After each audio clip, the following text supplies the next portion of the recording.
The call came on a Tuesday morning, 3 days after we buried my husband. I was sitting at the kitchen table with a cup of coffee I hadn't touched, watching the birds at the feeder Raymond had built for me the summer before his diagnosis. Cedarwood. He'd sanded it twice because the first time didn't feel smooth enough under his hands. That was Raymond. He never did anything halfway. My phone rang, and I almost didn't answer it. The past week had been a blur of casseroles and condolence cards, and people telling me Raymond was in a better place, and I just didn't have anything left to give anyone. But I saw the name on the screen. Diane, my sister-in-law, Raymond's younger sister. We'd always been close, the three of us, though I hadn't seen much of her in the last year. My daughter had made sure of that. Margaret. Her voice was careful in a way that made me sit up straighter. I need to see you. Not at your house. Can you come to mine? I asked her what was wrong. Nothing's wrong, she said, and then paused. Actually, I don't know how to say this over the phone. Can you just come? This morning, if possible. And then she said the thing that changed everything. Raymond left something with me. He asked me to give it to you after everything was settled. But Margaret, he was very specific. He said not to tell your daughter. Not yet. Maybe not ever. He said you'd understand once you saw it. I stood up so fast I knocked over the coffee cup. I didn't even stop to clean it up. For 41 years, Raymond Holloway was the steadiest person I'd ever known. We met at a community college night class. I was taking accounting, he was taking business writing, and we kept running into each other at the copy machine. He was the kind of man who remembered which gas station had the best air pressure for your tires and which grocery store restocked their produce on Wednesday mornings. Practical, grounded, honest to a fault. I was a high school art teacher for 32 years. We raised 2 children in our house on Clover Street in Burlington, Vermont. Our son Thomas, who lives in Portland now with his family and calls every Sunday without fail. And our daughter, Kendra. Kendra is 43 years old. She is beautiful and intelligent, and she has been a source of worry for Raymond and me since she was 19 years old and started making choices that hurt the people around her. I say that as her mother, and it costs me something to say it. But it is true, and I have spent too many years softening the truth about my own daughter, and I don't have the energy for that anymore. 3 years ago, Kendra moved back to Burlington after her second divorce. Her husband, a quiet, decent man named Paul, had finally had enough. I didn't ask too many questions. Kendra moved into the apartment above a hardware store on Maple Avenue and started working at a marketing firm downtown. Raymond and I helped her with the deposit. We helped her with a lot of things. Then Raymond got sick. It started as fatigue. Then it was his balance. By the time the neurologist used the word progressive, we already knew it wasn't going to get better, only slower or faster, depending on luck and medication and the particular cruelty of the disease. We had 14 months from diagnosis to the morning I held his hand in the hospice room and felt the exact moment he left. Kendra came back to Clover Street within a week of the diagnosis. She said she wanted to help. She said she didn't want me going through this alone. At the time, I was grateful. I was so exhausted and so frightened that I told myself the tension between us was just old history, and that crisis had a way of bringing families together. I was wrong about that. The first signs were small. Kendra started answering my phone when it rang, if she was in the room. She began telling visitors that I was having a hard time, and not quite myself, in a tone that was more like a warning than an explanation. When Thomas called on Sundays, she would hover near the kitchen doorway, and I noticed I started choosing my words differently when she was nearby. Then Raymond's condition worsened, and I became more tired, and Kendra became more present, and somewhere in there the dynamic in my own home shifted in a way I couldn't quite name. She started saying things like, "Mom, you already asked me that twice today," even when I hadn't. She said it gently, with a look of soft concern on her face that somehow made me feel worse than if she'd said it with irritation. I started second-guessing myself. I started wondering if I was remembering things correctly. I started keeping a small notebook in my cardigan pocket where I wrote down conversations so I could check them later. I didn't tell Raymond everything that was happening. He was fighting so hard just to stay present, and I didn't want to put more weight on him. Now I wish I had. I think he knew more than I realized. After Raymond passed, Kendra took over the arrangements. Not completely. I made the decisions, or I thought I did, but she was always there, redirecting, summarizing, speaking for me when I paused too long. At the reception, I overheard her telling my neighbor Carol that I was still in shock and not really processing things clearly. Carol looked at me with that particular kind of pity that made me want to walk out my own front door. 2 weeks after the funeral, Kendra sat me down at the kitchen table, the same table where Raymond and I had eaten 40 years of breakfast, and told me that she'd been talking to a financial advisor. I told her I already had a financial advisor. She said she knew, but this person was different, more suited to someone in my situation, someone who was managing a transition. I asked her what transition she was referring to. She looked at me with that careful expression she'd been wearing for months. Mom, you're alone now. The house is big. Your savings are all tied up in property. It would be smart to think about your options.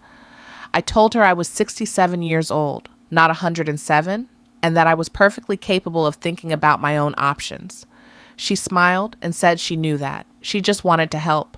But that night, I found her in Raymond's study. She said she was looking for the insurance paperwork. I hadn't asked her to look for anything. Diane lives 20 minutes away, in Shelburne. She and Raymond grew up in that town, and she bought their parents' old house after their mother passed. The drive there felt both very long and very short. I kept rehearsing what I was going to say, and then forgetting it entirely. She met me at the door before I'd finished parking. She'd been watching for me. Her living room smelled like coffee and firewood, and she sat me down on the couch and held both my hands before she said anything at all. That's how I knew it was serious. Diane is a practical woman, not a hand-holding woman. Raymond came to me 8 months ago, she said. He drove himself, which he shouldn't have been doing by then, but you know how he was. I did know how he was. He brought 2 things. She stood up and walked to the bookshelf, where she took down a ceramic pot I'd always assumed was just decoration. She reached inside and pulled out a sealed envelope and a small external hard drive. He made me swear I wouldn't give these to you until after he was gone, and that I wouldn't tell Kendra. He didn't explain everything, but he said. She paused and looked at me with something that was both love and apology. He said that he was worried about you, and that if his worry turned out to be wrong, then none of this would matter. But if he was right, you were going to need proof. My hands were shaking when I took the envelope. I recognized Raymond's handwriting on the front. It just said, Margaret, only you. I opened it there, on Diane's couch, with the fire going and the snow starting outside the window. The letter was 3 pages, written in Raymond's careful block letters, because his cursive had gotten shaky by then, and he wanted me to be able to read every word.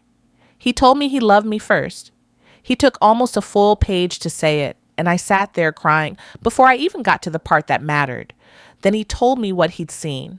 Over the previous year, Raymond had been paying close attention. More attention than I'd realized, and more than Kendra had accounted for. He'd noticed discrepancies in our bank statements, small withdrawals from our joint savings account that didn't match any bills he could identify.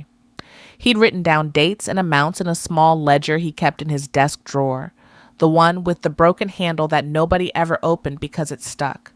He'd also installed a camera, a small one, the kind that looks like a smoke detector in the upstairs hallway.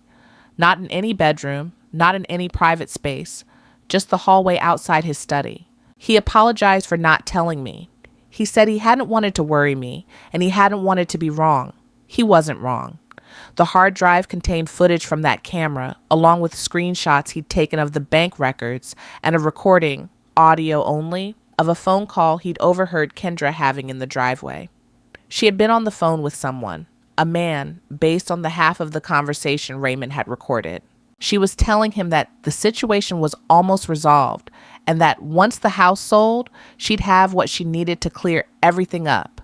The house, our house on Clover Street, the house I had lived in for 38 years. I sat with all of that for a long moment. The fire popped. Diane sat across from me and didn't say anything, because there was nothing to say. Then I asked her if I could use her phone to call my attorney. His name is Gerald Marsh, and he's been my attorney for 19 years, and he did not seem particularly surprised by what I told him, which itself told me something. Gerald told me to do several things immediately.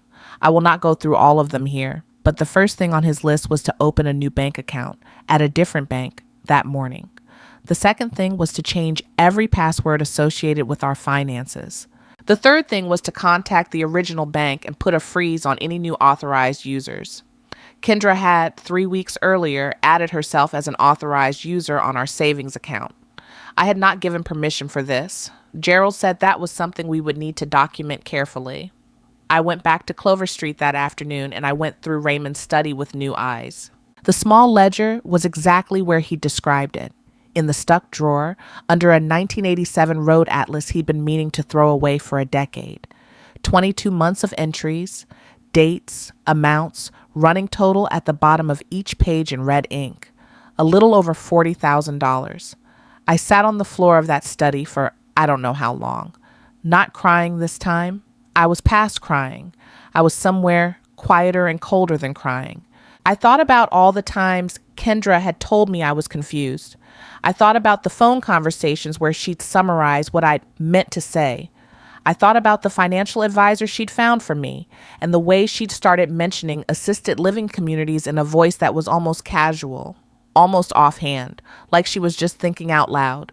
I thought about Raymond, sick and losing his balance and still sharpening his pencils to write down every date and every amount with his careful shaking hands.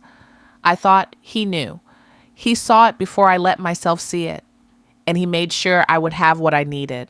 I called a locksmith that evening. I had the locks changed before Kendra came back from wherever she'd been that day. When she arrived and her key didn't work, she rang the doorbell. I answered it. She looked at me, then at the new deadbolt, then back at me. Something moved across her face. Not quite surprise, more like a recalculation. "Mom," she said in the careful voice. "What's going on?" "Come inside," I said. "We need to talk. I want to tell you that what followed was dramatic. A confrontation, raised voices, tears on both sides, the whole landscape of a family falling apart in real time. But it wasn't. It was quiet, almost eerily quiet. I told Kendra what I knew. Not everything. Gerald had advised me on what to say and what to keep back, but enough. I watched her face as I spoke. I watched the small shifts of expression, the way she looked down at her hands when I mentioned the savings account, the way she looked back up when I said Raymond's name. She cried. I am her mother, and I watched her cry, and I felt the old pull of it, the urge to reach across the table and take her hand and say that we would figure it out together. I felt it like a muscle memory. I kept my hands in my lap. She told me she had debts. She said she'd been drowning for 2 years and hadn't known how to ask for help. She said she'd only taken small amounts. She'd meant to pay it back. She hadn't thought. I said, "Kendra, you told me I was losing my memory. You told our neighbors I wasn't processing things clearly. You were in your father's study the night he died." She was quiet for a long time after that. I told her she needed to find somewhere else to stay. I told her I wasn't making any decisions about pressing charges that night and that she should talk to an attorney and that I needed her out of my house. She left without arguing. I think the part that shook her, more than anything I'd said about the money, was that I had known, that I had documentation, that Raymond had seen her clearly, even at the end, and had made sure I would too. Gerald moved quickly after that. The bank cooperated. Kendra's attorney reached out within the week and suggested restitution as an alternative to prosecution, and after several weeks of back and forth, an agreement was reached. Every dollar was accounted for in a repayment plan. A formal legal agreement was signed. I am not going to tell you there was a moment of triumph in all of this. Kendra is my daughter. She was born on a February morning when the heat in our old apartment on Pine Street had gone out, and Raymond drove to 3 different stores to find an electric heater before he would let me come home from the hospital. I held her before I had even caught my breath. There is no version of this story where I feel victorious, but there is a version where I feel clear, and I hadn't felt clear in a very long time. I still live on Clover Street. The house isn't going anywhere. Last spring, I repainted the front porch, the same deep green it was when Raymond and I first bought the place, and I filled the window boxes with red geraniums the way I'd always meant to and never gotten around to. Thomas and his family came for Thanksgiving. His kids helped me make pies. We ate at the big table, and Raymond's chair was empty, and we all felt that, and we talked about him anyway, the gas station, the bird feeder, the road atlas he refused to throw away. Diane came too. She sat next to me, and at some point she squeezed my hand, and I squeezed back, and that was enough. I am in contact with Kendra. It is limited and it is careful and it is on my terms, which is something I couldn't have said 3 years ago. She is in therapy. I choose to believe that means something. I have thought a great deal about what Raymond did. Not everyone would understand it. A husband who investigated his own daughter in secret, who installed a camera in his own hallway, who spent his last good months keeping ledgers instead of resting. Some people might call that paranoid or cold. I call it the most loving thing anyone has ever done for me. He knew he was running out of time. He knew he might not be there when I needed to see clearly. And so he made sure I would have the tools to see, even after he was gone. He gave me proof when I only had doubt. He gave me a foundation when someone was working very hard to make me feel like I had none. When I stood in that study looking at his ledger, at those 22 months of careful red numbers, I heard his voice as clearly as if he'd been standing beside me, not saying anything dramatic, just Raymond, steady and practical and honest. I saw it, Margaret. I wrote it down. You're not confused. You never were. I go out to the back porch most mornings now, with coffee I actually drink, and I watch the birds at the cedar feeder. It still stands. I've repaired it once, replaced one of the roof pieces that split in last winter's ice storm. I'll keep repairing it for as long as it needs it. That is what you do with the things worth keeping.